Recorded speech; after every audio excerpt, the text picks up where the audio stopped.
on his way. Devil is on his way. Devil is on his way, motherfucker. The devil gonna make you pay. Fall to your knees. Devil is on his way. Fall to your knees. Devil gonna make you pay. Fall to your knees. Devil is on his way.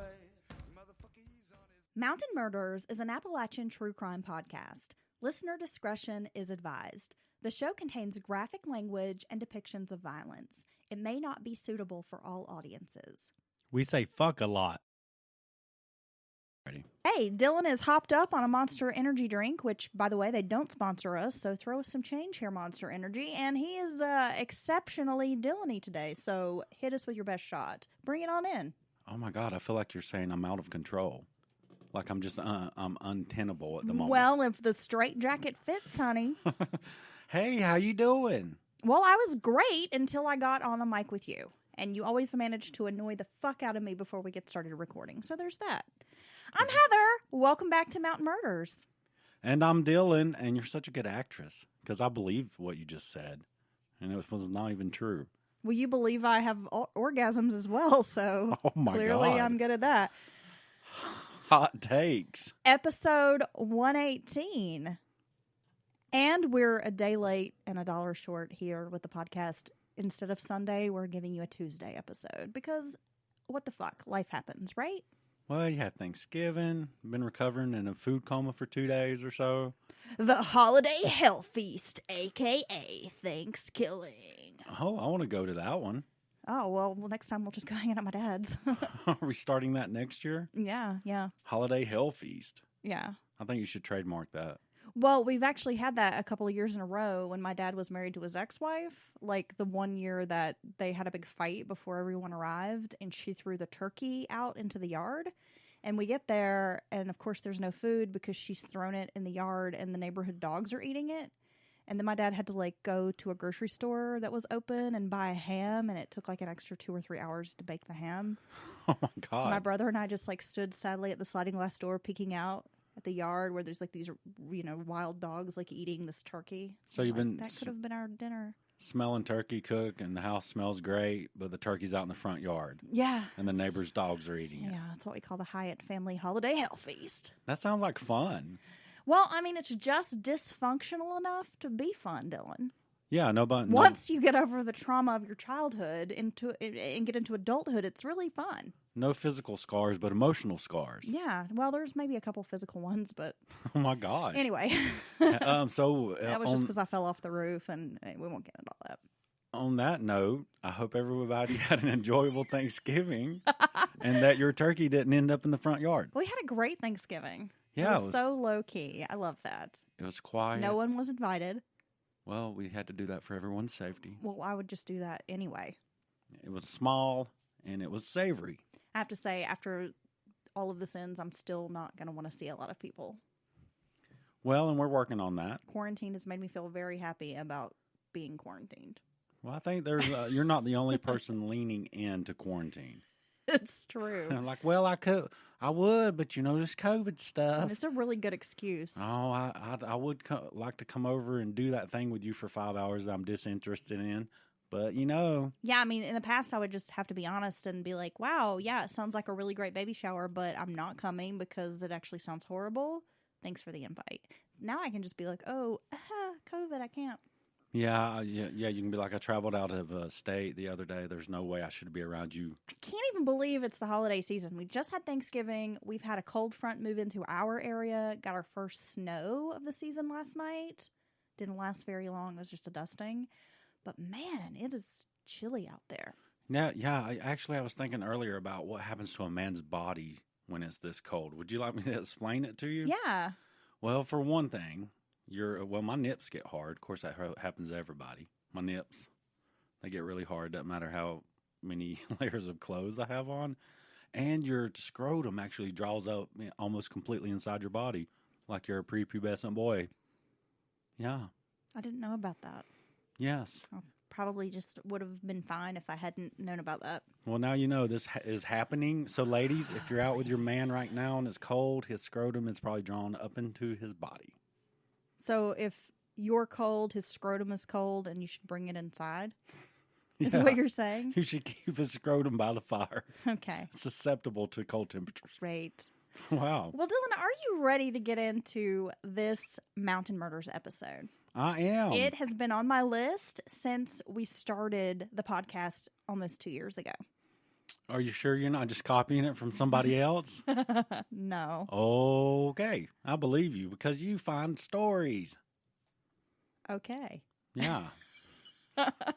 No, actually, this has been on my list for like 2 years. My friend, who happens to be a librarian, gave me a great book to read on the subject, suggested it, was like, you have to cover this case. It's been on the list, finally getting to it. Yeah, you've talked about this for quite a while. I'm excited to hear this story. Well, today we're transporting to the age of Aquarius. Not really, it's 1980. But wonderful things came out of 1980, like the movie Urban Cowboy and me. Oh, wow. It was a big year. Do you like my pose? It was almost as big as the year of 1978. Only the listeners could see my pose right now. I'm so adorable. I'm from 1980, which, of course, amazing year. And I'm here to melt faces and chew bubblegum, and I'm all out of bubblegum, Dylan.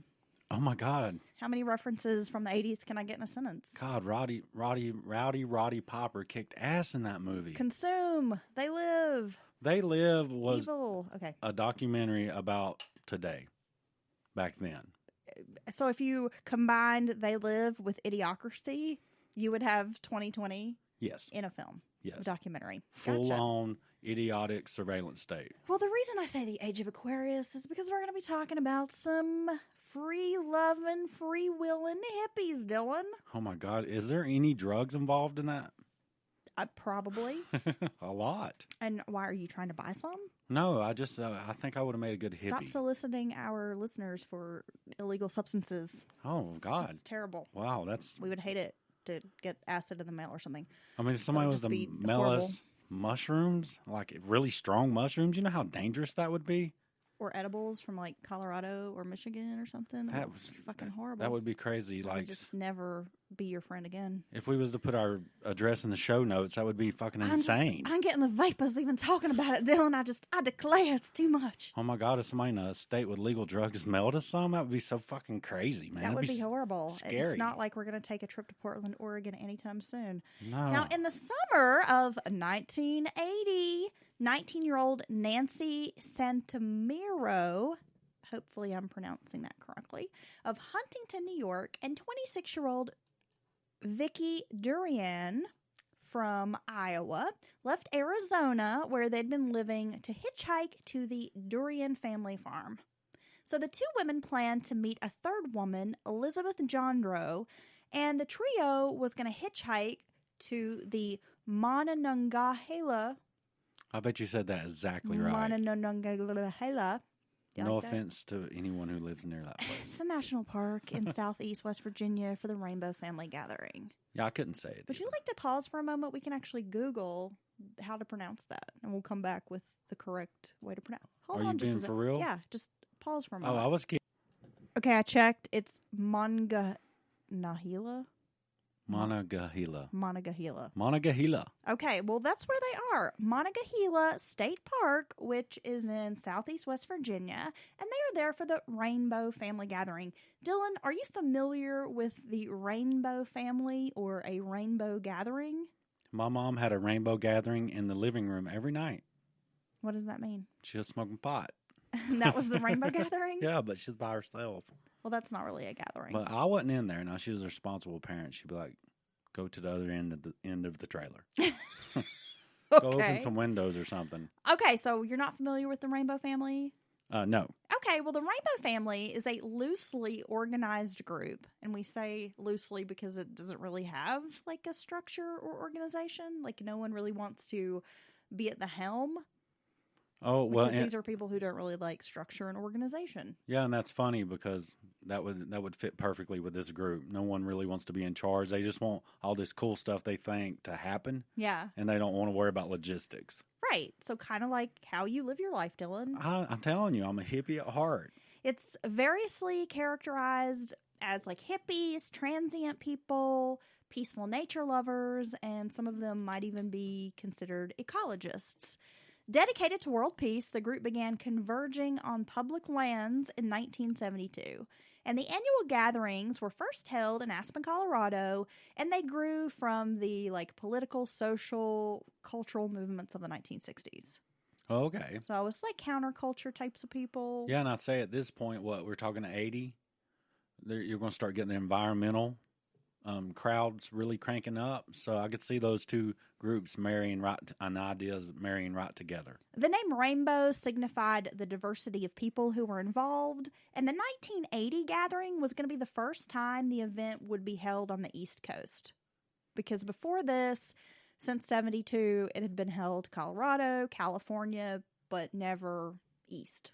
Okay, so it's a big deal. Yeah, I mean, it gave a lot of people on the East Coast a chance to participate. Yeah, I'm sure that they might had normally not make that 3,000-mile trek to California. Well, no, that's a real long way. So it gives all these people who's been hearing about this thing, a chance to take. And I'm sure they had a lot of people ready to participate. One of the weeks before the 1980 gathering, West Virginia's Secretary of State, A. James Mankin, and a group of Marlinton residents filed a lawsuit trying to bar the Rainbow family from the Monongahela National Forest. So Mankin was quoted as saying that West Virginia didn't need this bunch of derelict misfits. Oh. But the federal court dropped the suit. And they were like, no, this is unconstitutional. They can come. Well, so it's public lands, a public national park. So how can you, single this one group of people out and tell them they can't come to it? Right. That's ridiculous. Well, the Monongahela National Forest was home to 8 river headwaters. And this area was not coal country, but rather it's known for its timber industry.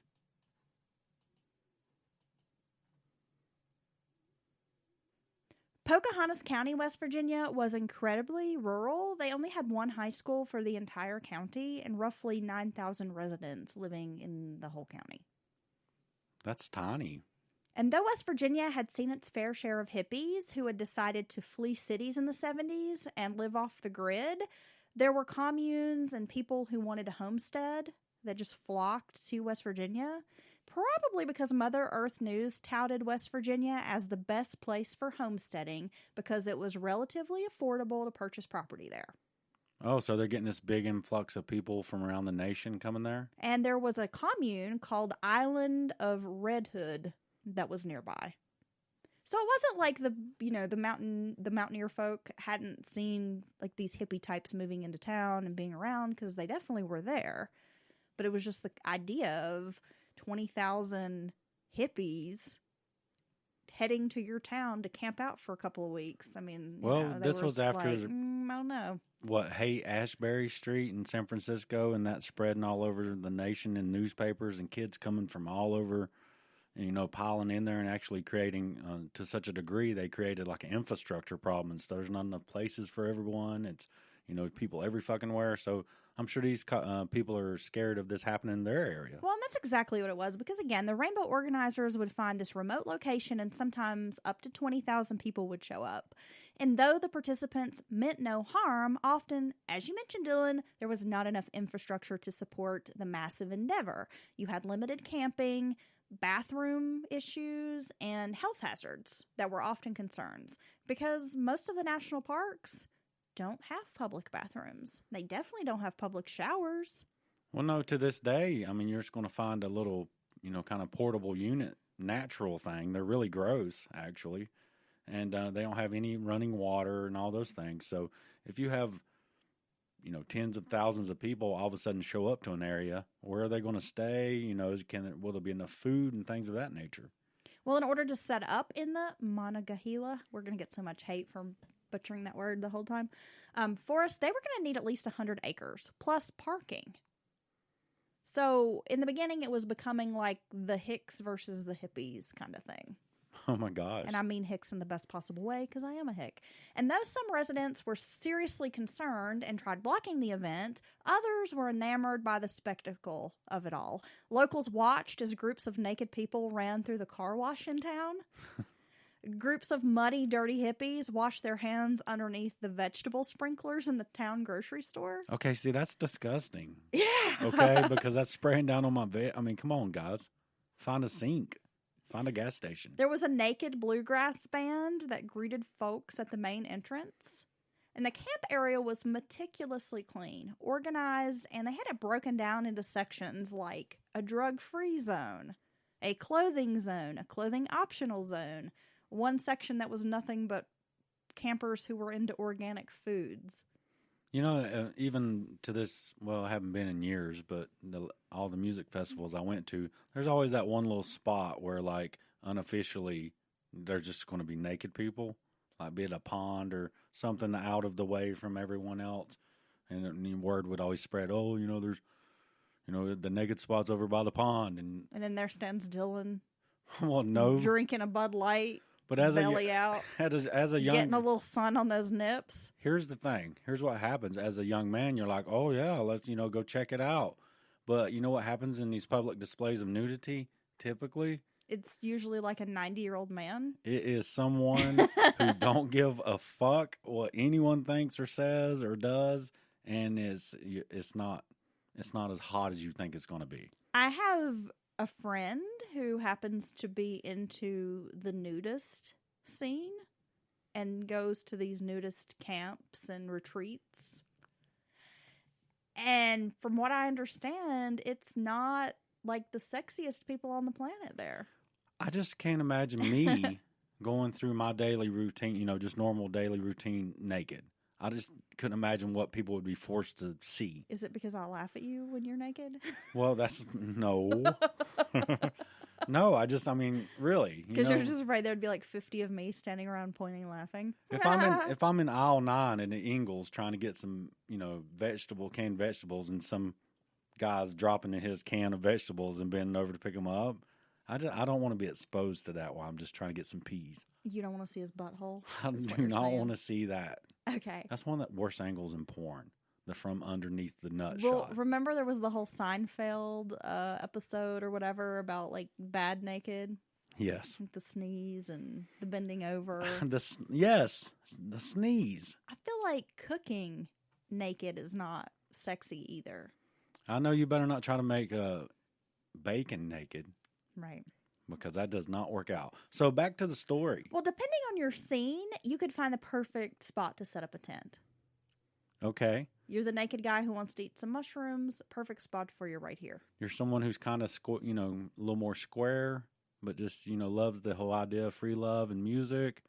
You have a spot over here. For Jerry Falwell and his friends, yes. Volunteers worked to make food. Everybody could eat. Like if you came with no money, it didn't matter. They would feed you. There were workshops. So not only was this festival like a music festival, but they also had different workshops and classes. You could take classes on yoga, organic farming, I can't even talk today, Dylan. Appalachian folk dancing. Oh, I'm an expert at that. And many more topics. Well, see, when they set it up like this is not just a party. It's not just a music. Or these organizers actually have like a way of life or an ideal to present to people. They would offer not only the organic farming, but they had classes on homesteading, like making all sorts of homemade household items. Man, I kind of want to go to this. Yeah, it sounds like something you'd be into. No, that sounds fun. It sounds like a nightmare. There are no bathrooms, no showers. No. You haven't lived until you've seen a tent and a porta-john. Not for me, bro. When the solid waste is tenting up inches above the actual rim of the porta-john, I always think about those last 4 or 5 people who hovered over that and did their business. Why are you thinking about that? You can't unsee it. You cannot unsee it. So the trick is don't eat anything so you don't have to poop or go into porta-john. Well, I end up drinking the whole time and then have to pee every 5 minutes. Yes, well, just go pee by a tree. You're going to be a lot safer. I do. But if you do not go near them on day 3, don't fucking do it. Participants were encouraged to refer to one another as brother and sister. Okay. I'm always annoyed by people when they're like, hey, brother, how you doing? And I'm like, who are you, Hulk Hogan? Only Hulk can say that. I'm not your brother. Well, maybe my dad's a hoe. So, and the slogan for the Rainbow Gathering is, may you always be always free, which set the tone for a very free-spirited event, Dylan. Okay. I definitely would like to May go to you this. always be always free. That would make a good T-shirt. Yeah, we get some Mountain Murders t-shirts that say that. About 6,000 people gathered at the Rainbow event in West Virginia. So from the start, there was already some us against them mentality among the locals and the gatherers, the shower-uppers. So there's kind of tensions before they even, just when it's first mentioned to being held in the area, people are like, fuck that. Don't want them dirty hippies down here. They'll be Washing their feet in my vegetable sprayer. They'll be washing their hands over your damn beets at the grocery store. Yes. Son of a bitches. Let's talk a little bit about Vicki and Nancy. So Vicki was born to farmers in 1953. She was the second oldest of 8 kids in a Catholic family. And Vicki led a wholesome life. During her youth, Vicki projected the squeaky clean image, all-American girl, future homemaker of America. She was a great student. She loved animals, worked on the family farm, cared for her younger siblings. But by 15, Vicki was already daydreaming about the counterculture as Woodstock made headlines. And she told her family she was just born too late. We've probably all felt that way when we romanticize other decades and periods of time. Yeah. Other eras. I feel like I could have lived in the 20s. But, I say that, and anyone who lived in the 20s, it was probably hard as hell. I guess I got a just like you said, a romanticized version of the 20s in my head. Well, it wasn't all Tommy guns and pinstripe suits, Dylan. And illegal liquor. Flapper girls, okay? Yeah, there was some depression and stuff, too. There was some hard-working farming going on. But again, she told her family, she was just born too late. And when Vicki graduated from high school in 1972, she was 5 months pregnant. Oh, goodness. So you can probably gather how that went over in a small Iowa conservative Catholic family farming community. Oh, so here she is pregnant, young, pregnant, and not married. Yes. Oh, my gosh. Without a lot of options, she was told she could give the child up for adoption or marry her high school boyfriend. So Vicki chose to move to Colorado and live with relatives until her son was born. She held her baby for only a few minutes when the Catholic adoption agency swept him away. So Vicki returns back to Iowa, and the baby was just something that her family never spoke of again. See, that was not an uncommon practice for someone to go live with relatives or friends away from the community and then have the baby and stuff and just come back without the baby, and then just nobody in the town talks about it. Or they're sent to those like home for young, like young mothers and wayward girls. Yeah. Yeah, that's pretty wild, right? Yeah. That you would. Could you imagine the poor young girl? Because a lot of times they're being pressured, I'm sure, to give the baby up and to go be sent away, and then I don't know. I just couldn't imagine what they'd go through doing that. Yeah. And I expect that, there probably was some feelings there for Vicki. I mean, that's a lot to go through, and especially if you don't feel like you have the support from your family. And they also know that the community is going to treat them a certain way if they have this child and, not married. So, they might be thinking it's the best thing to do is give your child away. Yeah, and at the time, there definitely was a stigma back then and a lot going on. So back home, Vicki lands a job at a nursing home, but she's restless. The wanderlust has set in, and Vicki is thinking always about leaving. She wants to go to San Francisco, and she decided to become a real hippie while she's in Iowa. She stopped wearing makeup. She chose long, flowy dresses over the standard blue jeans that she had grown up wearing. She became a vegetarian, much to her parents' dismay. Oh my gosh, she's turning into that girl by the speakers. It's just twirling and twirling and twirling. Yeah, I just imagine her daddy like sitting around the dinner table, and he's like, "What? Them pork chops ain't good enough for you?" The freaker by the speaker. Yeah, as that's a good Keller one. Williams said. So with no money, Vicki decided to go west, and the only way a person with no money could go west was hitchhiking. This is the 70s, after all. Yeah, and I guess people still do it to a degree, but could you set out with no money, no ride, no plan, and just take off across the country? Would you do that? I wouldn't hitchhike. Well, nowadays, of course, we think about it I just differently. couldn't. But it's pretty wild that you could make it. And it's like not, like you're getting rides consistently all the way, along the way. Man, a different time. It is. After spending some time in California, Vicki, who was known as Bright Star on the road, Oh my gosh, she has a road name? decided to check out Arizona. And she got a job working as a home health aide and made friends with other like-minded hippies who were living in the desert. Now, Nancy, who was the younger of the two women, grew up in Levittown, like the original Levittown suburb. Oh, I don't know about like, that. Subdivision. Oh, Yeah, it's a big thing. If you don't know what it is, Google it. Levittown.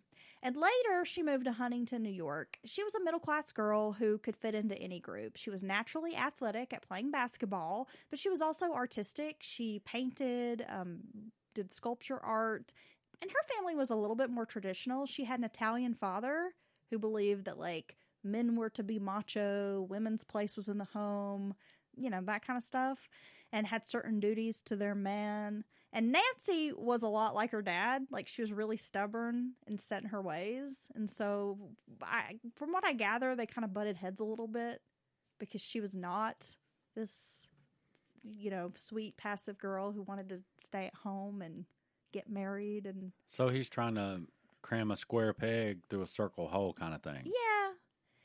And though Nancy was given a lot of opportunity, she was described as a very average student. Didn't really excel academically. And after graduation, she attended SUNY Buffalo, but soon dropped out, only attended for like a semester. And she was like always seemed to be searching for something. Like everyone who knew her said she seemed like she didn't have a lot of direction. Just a free-spirited person, I guess, without using that word 100 times. I feel like that inside sometimes. I can't conform to the structure. She had mood swings, kind of highs and lows. And when she moved back to her parents' house in Huntington, New York, she just didn't really have a lot of direction, spent a lot of her time drinking and hanging out with friends. A high school friend had been attending college in Tucson, and so Nancy decided to load up her two cats and move to the desert. So she's going a similar path, huh? Bold move. Away from the 9 to 5 and out into the desert. Not much is known about how Nancy and Vicki came to be friends. The pair reportedly met at an organic food co-op in Tucson.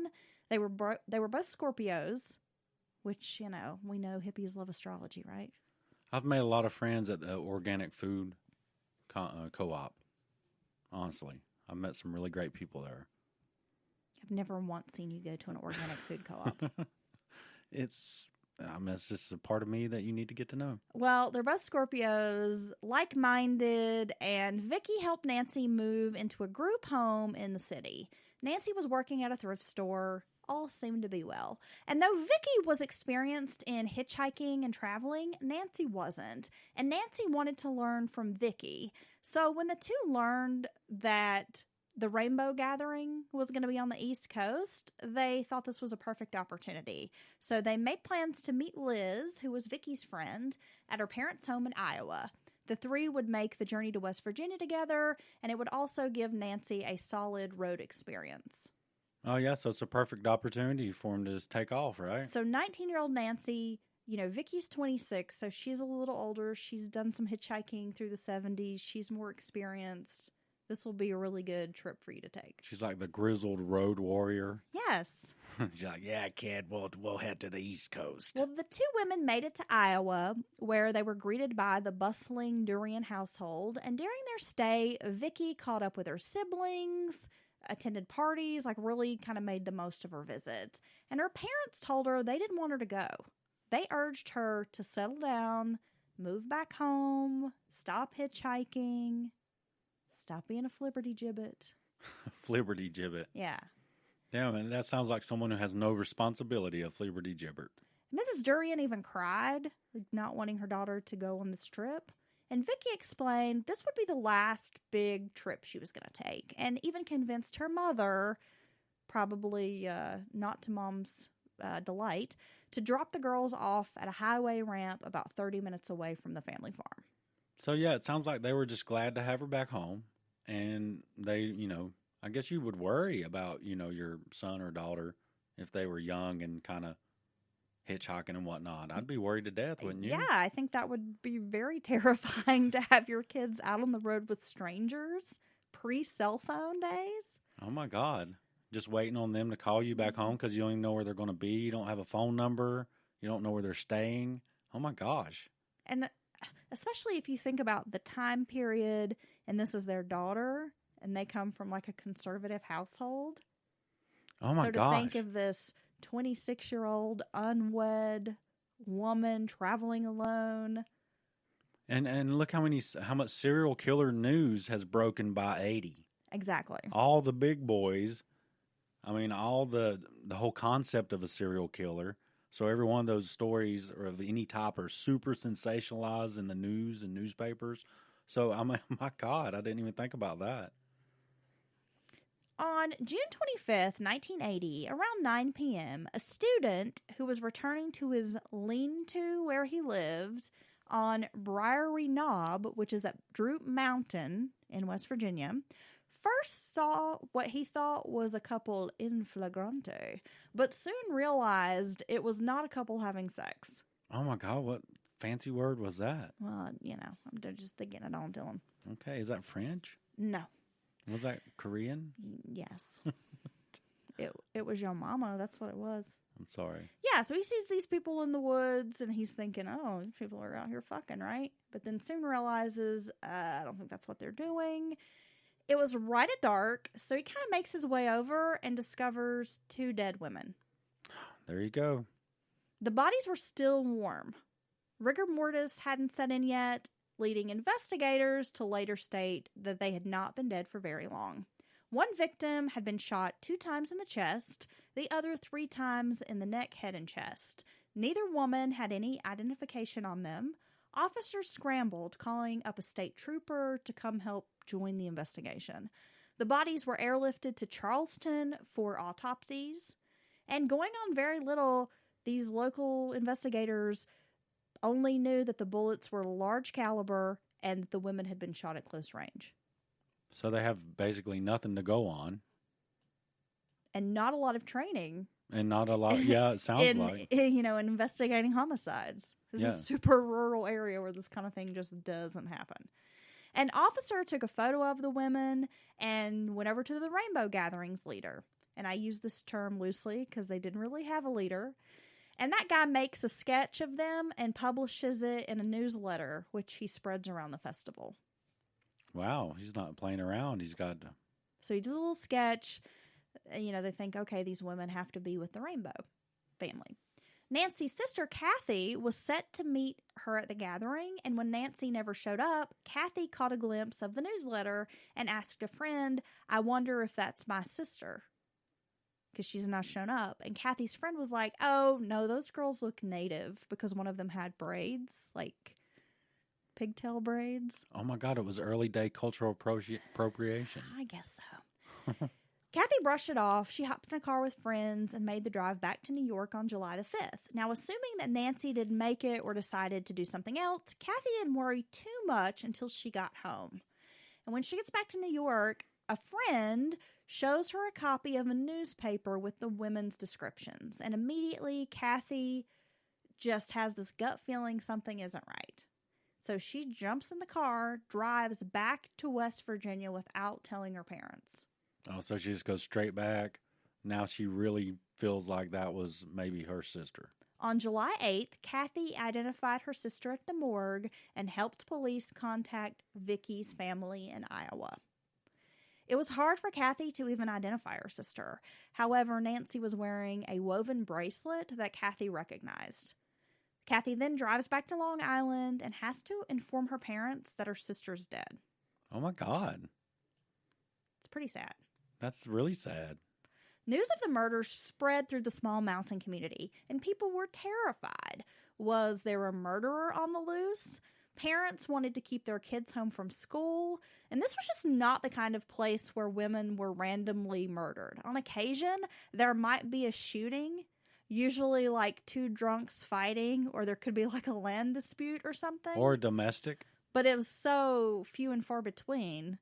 that they just were really ill prepared to investigate this murder. So it's one of those places that might have a murder every 10 years or kind of thing. Yeah, exactly. Yeah, or let alone a stranger just randomly killing someone. That basically never happens. Right, and 2 women found in the woods shot. I mean, this was like horrifying for the people in this town. Locals speculated that the killer was also local because outsiders wouldn't know how to get to Briary Knob. Droop Mountain was not really a place for strangers, even though it was part of the National State Park or the National Park there, but it wasn't like a place where strangers could just go and find Briary Knob. Well, that's like here. We have places where if you go, there's all tour.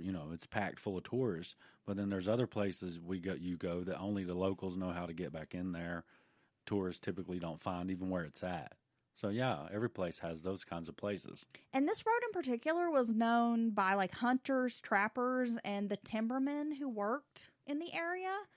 It just was not the kind of place where a stranger would just happen to come upon this place. You know what I mean? It just wasn't like that. So upon hearing that there was a third woman traveling with the pair, police began seeking her out. And eventually they were able to locate Liz, who explained that she had parted ways with Vicki and Nancy at Richmond, Virginia. They had pulled in from North Carolina, hit up a truck stop, and Liz had happened to phone home and find out her father was going to be married in Vermont. So she decided to skip out on the rainbow gathering to attend the wedding. So separates there. Okay. So after Richmond, Virginia, Liz says, I don't know where they went, who they went with. I don't know anything from here. All she can tell him is she was with him there in Richmond, and that's the last known place they were.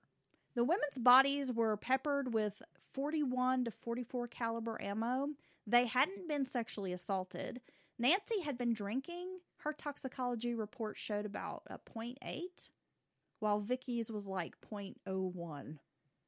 They said, well, she may have had a beer, but it would have been like 24 hours ago or something. July 15th of 1980, Vicki's parents held her funeral at St. Joseph's Catholic Church. The investigation seemed to be going nowhere. I mean, rumors were swirling. Many residents believed it was a retaliation for the drug-fueled rainbow gathering. Like somebody was trying to send a message. Oh, okay. And the tight-lipped locals refused to give up any useful information. She even at a 0.08, she wasn't like, really, really drunk. I mean, that's a few beers, but before she was killed. So it sounds like maybe somebody just tried to loosen them up or get them comfortable some way. I mean, that's crazy. They were just randomly shot to death and dumped out there. Right. I mean, what's the motive? Yeah, I mean, that's really wild. It's not sexual assault. It wasn't like they were raped and killed. Likely not robbed because they probably didn't have much money or anything on them. Right. Yeah. If any of the local folks in town knew anything, they weren't talking.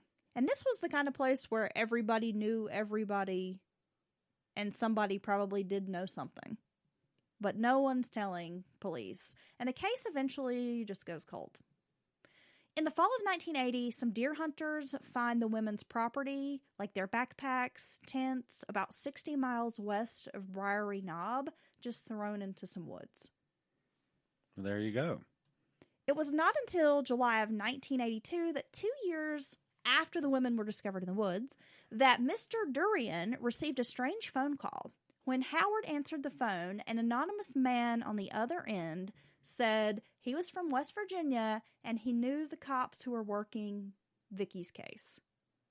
He said he knew they were dumb because he'd gone to high school with them. And he said he was awfully sorry for the Durian's loss. Oh my God. He then hangs up and refuses to give a name before he hangs up. So Mr. Durian reported this call to authorities and they decide to put a tracer on the phone line. And guess what? A second call comes in. Oh my gosh. Same guy. And they're able to trace it. The caller is identified as 36-year-old Jacob Beard, who was from West Virginia. So what's the story with him? Is that it? That's it, Dylan. Oh my gosh. That's the story. We're done.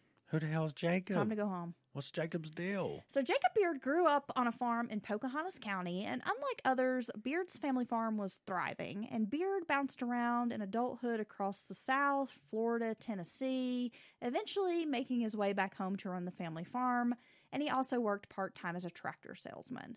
But he just sounds like growing up, his family had a little bit of money, he got like new vehicles, and this was not in an area that had a lot of money, so he was kind of known. It's kind of a spoiled kid. Oh, you gotta love them. The spoiled kids. Yeah. Well, Beard was a larger-than-life figure. He weighed about 250 pounds and was known by most of the local residents. He was also an alcoholic. And at the time of the phone calls, Beard was facing animal cruelty charges for allegedly killing his mistress's cat. What an asshole. Authorities made a deal with Beard. If he would cooperate on the Rainbow murders, they'd drop the animal cruelty charge. So, hey, we've traced your calls. We know you called this man. We think you're involved. We'll make a deal with you. Tell us what you know. If you know anything, we'll make this other thing go away. Yeah. He's a cat murderer. Yeah, what a piece of shit. Well, they told Jacob Beard if he would give up the details, he could get after-the-fact immunity, which meant if he was actually involved in the murder or was like an accessory to it, no deal. But if he had just known about what had happened afterwards, then, they would give him immunity. Oh, okay. Well, that's not a bad offer on their part. I thought you meant they couldn't give immunity before you told them what you knew, but I see what you're saying. If he caused the murder, he could be in trouble. But if he just got caught up in moving corpses or anything like that. Wrong place, wrong time. I'm not going to help anyone move a body. Would you? Oh, why did I even ask you that? Well, no, I guess not, because why am I going to help you when you're not going to help me? She's like, I don't need no damn help. I can do it on my own. Oh, my gosh. I'm strong. I'm a strong thing. Let's pause for just a moment, take a break. I need to whip you in shape, and we need to hear from our sponsors. And we're back, Dylan. Dylan left. Good. Dylan left the conversation. Yeah. Thank you, Jesus. I just left the podcast. That's it. Beard told police that he'd worked at Greenbrier Tractor Sales on the day of the murders until about 1 p.m. Then he went out on a field call until about 5:30. Then he popped by a grocery store and attended a school board meeting with his wife at 7, and he didn't return home until 9 p.m. Now, it was during this trip that he noticed a local woman's car near the Droop Mountain entrance. Her name is Christine Cook, and she had 2 men with her, Palmer Atkinson and William McCoy. He also alleged to have seen 2 women who might have been the Rainbow Girls with them as well. When police questioned Cook, she denied being anywhere near the park at that time. Beard proceeded to tell police another story about a 3rd woman who was attending Rainbow. In September of 1980, Beard said 2 men, Palmer Atkinson and another, Arnold Cutlip, had murdered a woman and brought her to Beard's property so they could dispose of her body in his corn chopper. Hey, do you mind if we use your corn chopper for just half a day? Half a day, I'll rent it out, and don't ask any questions. Dude, we got this body to get rid of. Oh, shut up. Shut Now up, just Jeremiah. let us. Damn it, Jeremiah. I told you to shut up. Palmer and Arnold. I don't care. I wanted to say Jeremiah. Okay. It goes good with that voice. Now that you tell me it's a body, sure, you can use it. Why'd you boys say something? Well, Cutlip was arrested, and he was held for 2 months while Beard's story was investigated. But there was no evidence to back up his claim and ultimately ruled a hoax. No body in the corn chopper. So he's basically just one of those people who wants to insert themselves in investigation in some way. I mean, maybe? But you call the family. That's definitely if that is what it is, that's very disturbing because you're bothering someone who, has had a horrific loss. Can I continue? Yeah. Then in 1983, a man named Lee Morrison told the Greenbrier County Sheriff that he was with a man named Gerald Brown, and they had picked up 2 women hitchhiking. The 4 were drinking when Morrison passed out. He came to in a van on Briary Knob, and he said Brown had killed both women and then ordered him to help move their bodies. Brown was arrested, but during the first hearing, Morrison recanted. Morrison confessed that he'd been threatened by Jacob Beard, and that Beard told him if he didn't go to police with this story, his family would be harmed. So the charges are dismissed against Gerald Brown. What the hell's Beard up to? More on Beard. So it was not until 1991, talking 11 years later, that law enforcement decided to revisit the cold case. When perusing through the file, investigators find a handwritten note that says they need to interview a woman named Alice Roberts. And no one had interviewed Roberts. So detectives decided it was time. You think 11 years later, maybe it's time we talk to her. You know, I understand how hard this must be investigating any murder or homicide. And this was a fairly cold lead. You know, they didn't have a lot to work with.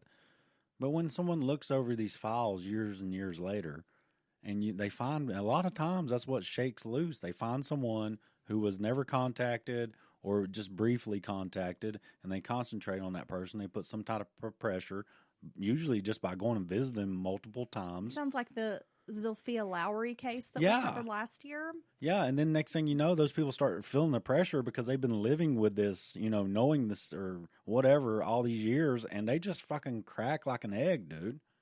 And then you're like, well, somebody could have done that 11 years ago. Roberts told detectives that her daughter, Pam Wilson, had seen two hippie-type women matching the victims' descriptions get into the van of a man named Richard Fowler. Now, Fowler, along with two others, William McCoy, who had been mentioned by Beard, and a guy named Winters Walton. Now, another witness named Keith Cohenauer, who is also serving a 10-year sentence for forgery at the time, said he saw the women in the van of Richard Fowler at a tavern near Hillsborough, West Virginia. Fowler was inside the van arguing with William McCoy, and Cohenauer says that he overheard McCoy say to Fowler something along the lines of, "I'm not going to spend the rest of my life behind bars for Jake Beard or no one else." Beard again. Cohenauer met up with McCoy and Fowler several hours after the murders at a trailer owned by Gerald Brown. And according to Cohenauer, Beard and Brown were arguing. At some point, Beard told Brown he'd end up on Briary Knob too. Keith Cohenauer then gave William McCoy a ride home. And during the car ride, McCoy confessed that he had seen Jacob Beard shoot two women. Man, Jacob Beard's all in the middle of this. All these different people bringing up Beard's name. His name keeps popping up. Other witnesses came forward with information, such as on the date of the crime, Jacob Beard's vehicle was seen at the entrance of Droop Mountain between 5:30 and 6.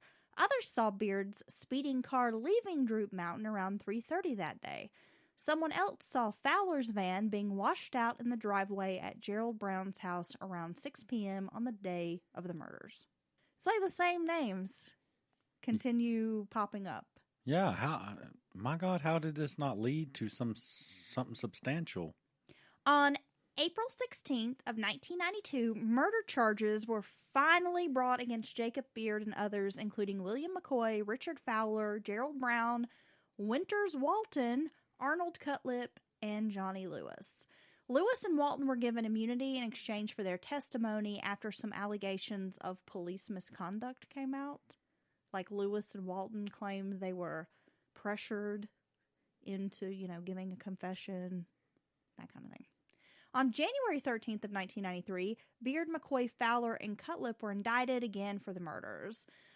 And by then, Beard was living in Florida. So in the summer of 1993, Beard finally went on trial. Pamela Wilson was the star witness who claimed that she'd seen Nancy and Vicki hitchhiking on Route 219 near Hillsborough.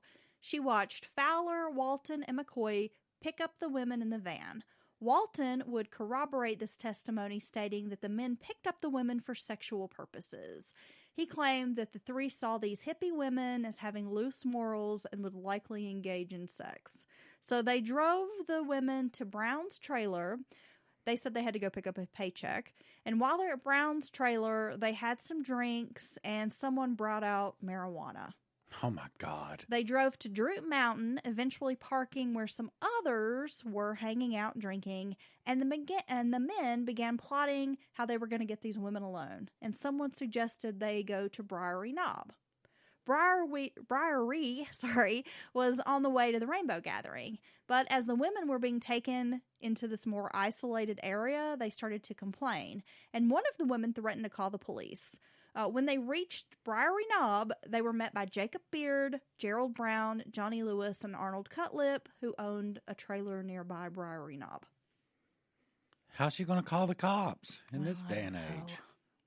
Well, now they're starting to get scared and uncomfortable, which is the way you should be when you start getting away from the public, feeling like you're going away from the main roads and things like that. Well, exactly, and they wanted to go back, and you're not taking us to the Rainbow like you said you were. Let us out. We're going to call the cops. Feel like you probably shouldn't be threatening that if you're way out in the middle of nowhere. I don't know. I mean, once you start feeling that way, I don't know what the good play is. Nah, I don't know. Because, I mean, do you go along, or we get deeper and deeper into it, or do you kind of try to draw a line to let these guys know, hey, we're not just going to do what you tell us to do? The women were so upset they exited the vehicle. McCoy brandished a pistol, and Jacob Beard opened fire on the women, hitting Vicki first and cutting down Nancy as she tried to run away. The men then loaded the bodies into the van, drove further up Briary Knob, and dumped them by a field. Walton and Lewis both testified they saw Jacob Beard kill the women. Christine Cook, who had initially denied being anywhere near Droop Mountain, testified that she had also seen the men at the park as late as 5 p.m. Well, what is the point of all this anyway? I mean, just murder these poor women for no reason? Jacob Beard took the stand in his own defense, presenting his time card. He also told that he had stopped at the grocery store on his way home, picked up his wife, and the pair had attended a school board meeting, and witnesses had seen him at the meeting. So his timeline is not exactly matching up with the witness's timeline. So he's trying to say, I wasn't guilty, I didn't do this. On June 4th, 1993, Beard was found guilty of both murders, and his sentence was life in prison without the possibility of parole. All charges were dropped against the other men who had allegedly been involved. Because we had, 9 men there? Yeah. Including Beard? That potentially were involved in all of this? Well, in January of 1999, a new trial was granted after Beard's lawyers presented a sworn deposition by an inmate named Joseph Paul Franklin, who said he had killed the women. Testimony from Cutlip was also presented, saying he'd been with Lewis all day and the men had not seen Jacob Beard on the day of the murders. Well, I guess that's some pretty good information. After less than 3 hours deliberation at the new trial, Jacob Beard was found not guilty on March 31st, 2000. Beard filed a wrongful conviction lawsuit against Pocahontas County and was awarded $2 million in settlement. Really? James Clayton Vaughn Jr. was born in Mobile, Alabama in 1950, and his parents were both abusive. His father would eventually leave the family when James was 8 years old. And in high school, James became fascinated with Nazism. He dropped out of high school at 17 and changed his name to Joseph Paul Franklin in honor of Paul Joseph Goebbels, the Nazi, Oh, my God. and Benjamin Franklin. Oh, wow, that's a great combination there. Right? One of America's founding fathers and a monster. A very enlightened man and then a Nazi. That's a strange hobby to have. Be like, so what do you like to do? Be like, well, I like building stuff with my hands. What's your hobby? I'm a Nazi. What the fuck, dude? Oh, right. Okay. Don't invite that guy over. Yeah. This was when he began writing the American Nazi Party and was getting literature on racial inequality. After reading Mein Kampf, he felt inspired to start a race war. Well, it's funny how that works. Jeez. He was a drifter who felt he needed to cleanse the world of inferiority and focus mostly on taking out Jewish people and black people. God, somebody needs to take him out. Well, during this time, he also began committing bank robberies to survive, never really worked a job, just transient. On July 29th of 1977, he firebombed the Beth Shalom Synagogue at Chattanooga, Tennessee. No one was killed during the incident because everybody had vacated the temple at the time, but he blew up the building. On August 7th of 1977, Franklin was in Madison, Wisconsin.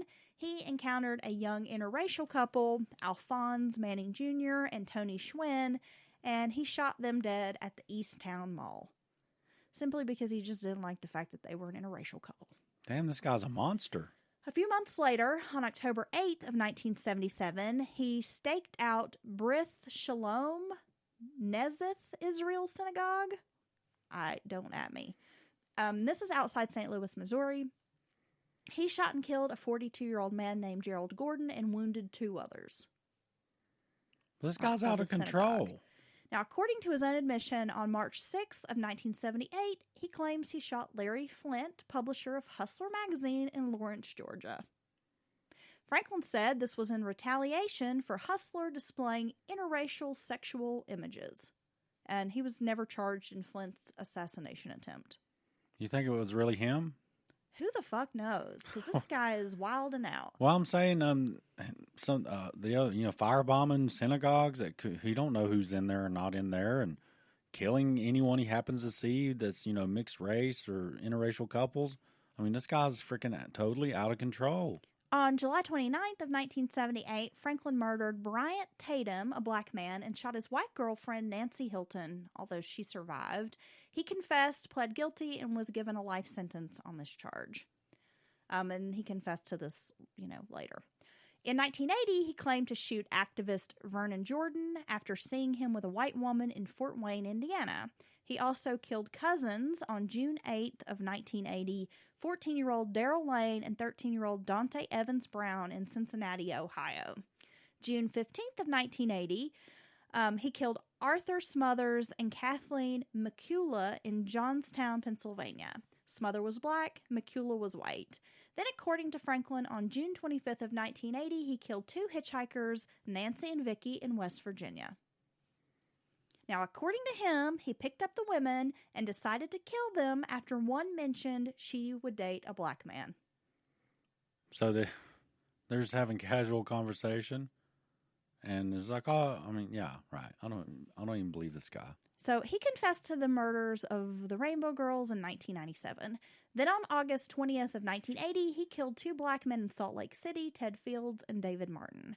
Now, famous psychiatrist Dorothy Lewis, she's got that documentary Crazy, Not Evil.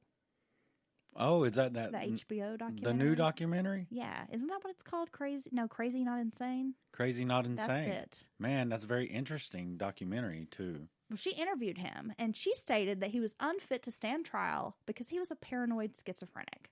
And Larry Flint called for clemency in the killing of Franklin because he got the death penalty.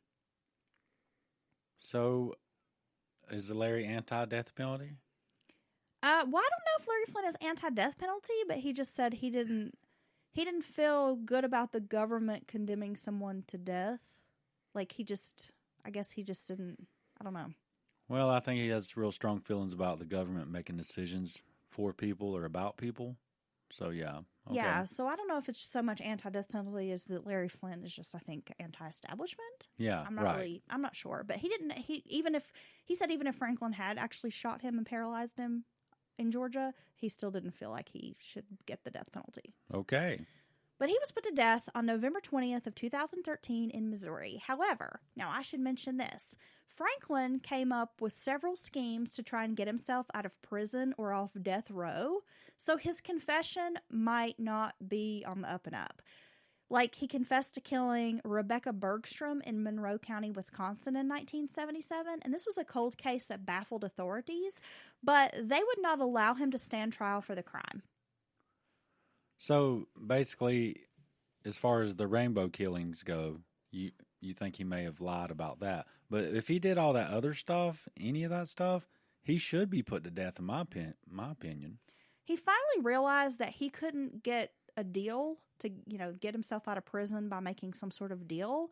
When interviewed by West Virginia law enforcement, Franklin denied any involvement in the murders, saying his confessions were false and that he thought fabricating stories and exchanging information might get him into like a state hospital. Yeah, they're not going to let you out, dude. You're firebombing churches or synagogues, and you're murdering people left and right. I mean, why in the hell would they let you out anywhere into the public or into I guess making a play for the mental hospital or whatever could possibly happen, but yeah, he's just going to go in there and kill somebody. I should also mention that William McCoy, who was a suspect, was also involved in the 1980 murder of a guy named Ralph Combs, who was also discovered on Briary Knob. McCoy turned state's evidence on his friend Palmer Atkinson, another man who was mentioned during the Rainbow investigation. So most certainly cops felt that McCoy could have potentially been involved in the Rainbow murders because he had been involved in this other murder of the same year. In the same area. The same remote area and all that. But until, to date, these murders are still considered unsolved. So after all those trials, charges, indictments, multiple confessions, after all this over the years, it's unsolved. They still don't have a definitive answer on who killed these two women.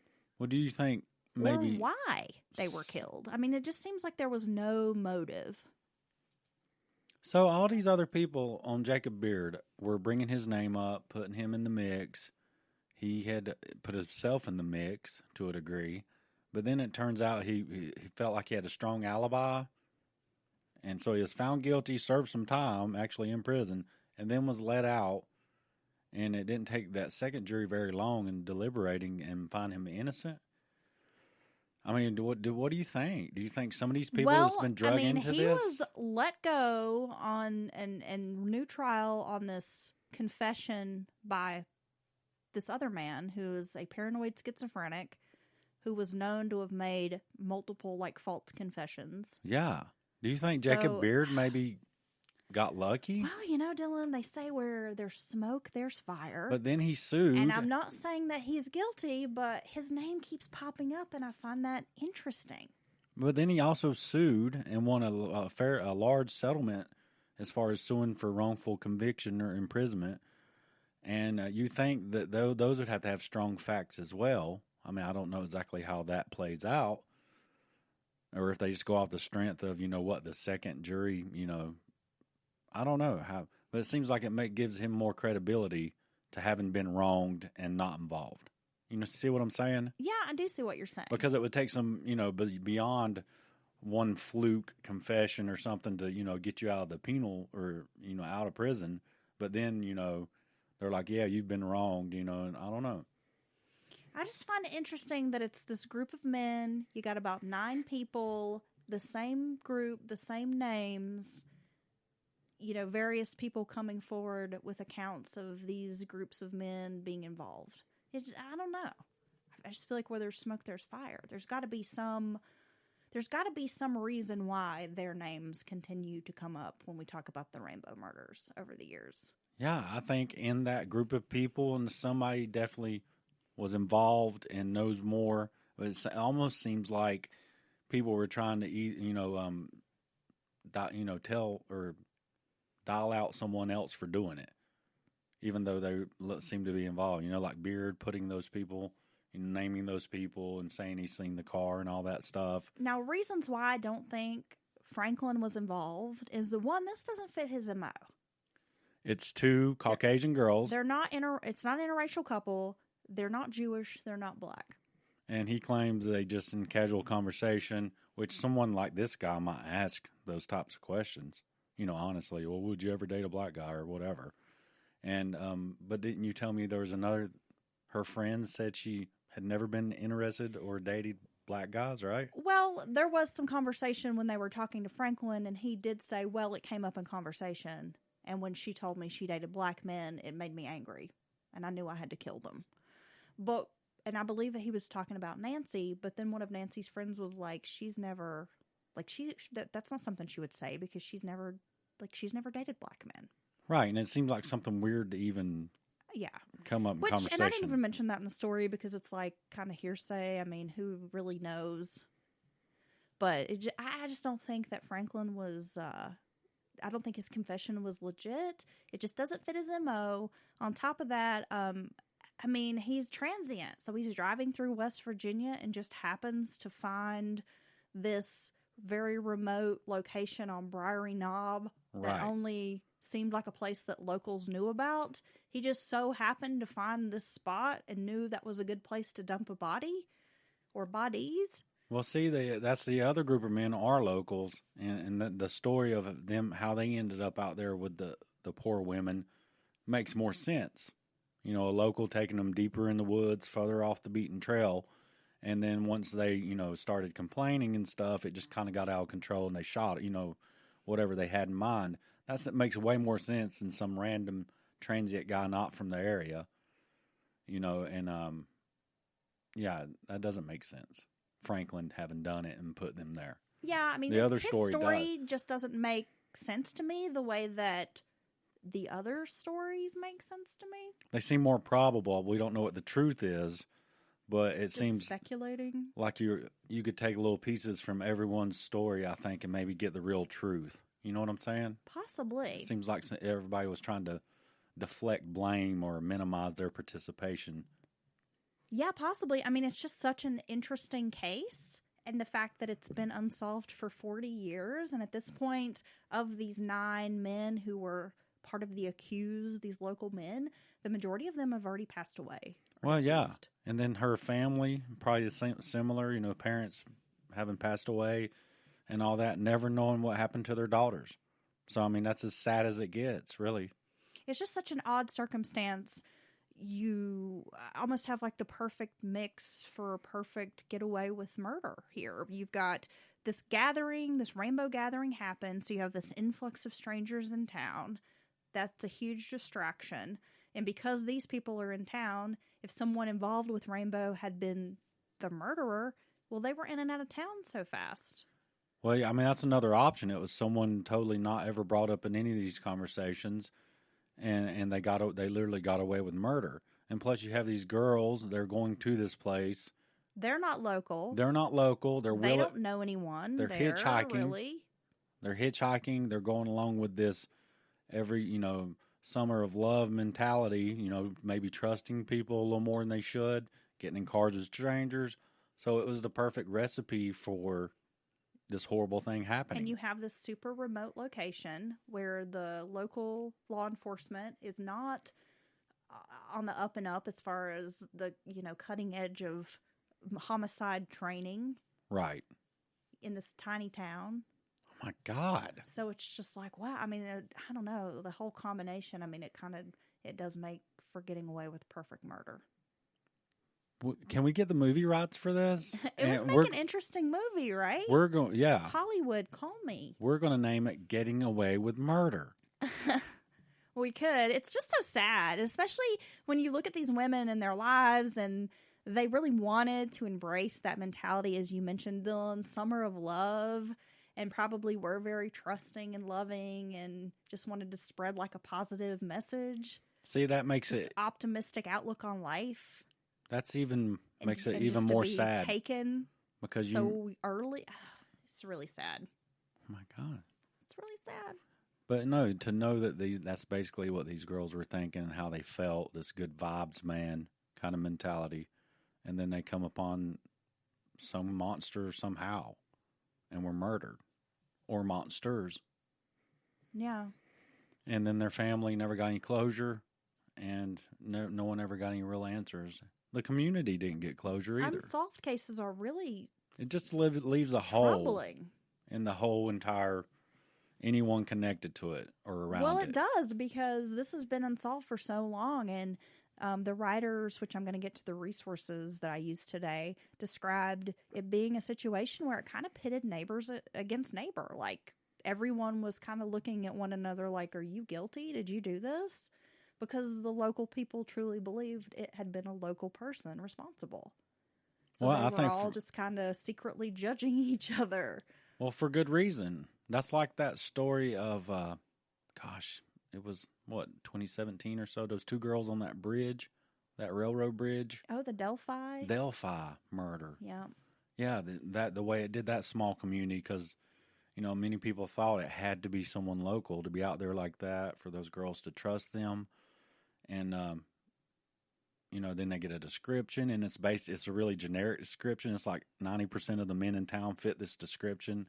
And, of course, they had famously the little clips of picture and the audio. Yeah, that podcast Yes. is very interesting. What's it called? Down the Hill? Down the Hill. If you haven't listened to that, I recommend it. It's pretty chilling. Resources for today's story, I read Life Without Mercy by Ralph Kennedy Eccles, and also a book called The Third Rainbow Girl by Emma Copley Eisenberg. And I have to say, both books, I mean, of course, they're on the same subject matter, but varying opinions or like totally different stories. You know what I mean? Totally different styles. Yeah, like Ralph Kennedy Eccles' book, Life Without Mercy, definitely seems more sympathetic to Jacob Beard. Really? And like, oh, this is terrible, this happened to this man. Okay. It kind of comes from that point of view. And then the Third Rainbow Girl doesn't really come from that perspective. It has a little bit more social commentary about what it means to be in Appalachia. Really? And honestly, I probably could have done without that part, but but the story itself is pretty interesting. This is what the mountains mean to me. So check those out if you would like to know more about the Rainbow Murders. But just really sad. It's never been solved, and 40 years is a long time with no solution or no closure. It is. For these families. It is. It's very sad, and all around such a waste of youth and two positive people who knows what they'd went on to do in the world. So, yes, it's just a horrible situation. Well, thank you for tuning into this episode of Mountain Murders, episode 118. Apologies, we are a little late. If you'd like some bonus content, you can always sign up at patreon.com/Mountain Murders Podcast. Yes, and if you have any stories or comments on how awesome Dylan is, you can hit us up at mountainmurderspodcast@gmail.com. Drop him a line, guys. Stroke his little ego. Oh, yeah, stroke it. Okay, Billy Squire. Calm down. Oh, wow, yes, and thank you to our patrons. We love you, and we will see you next time, right? Or Yeah. don't you have other places they Well, can... he loves patrons, but we also just love our listeners in general, Dylan. Well, it's true. Each and every one of you are special to me. And, of course, keep your eyes peeled because we have an episode of Offbeat dropping also this week. It's a good one.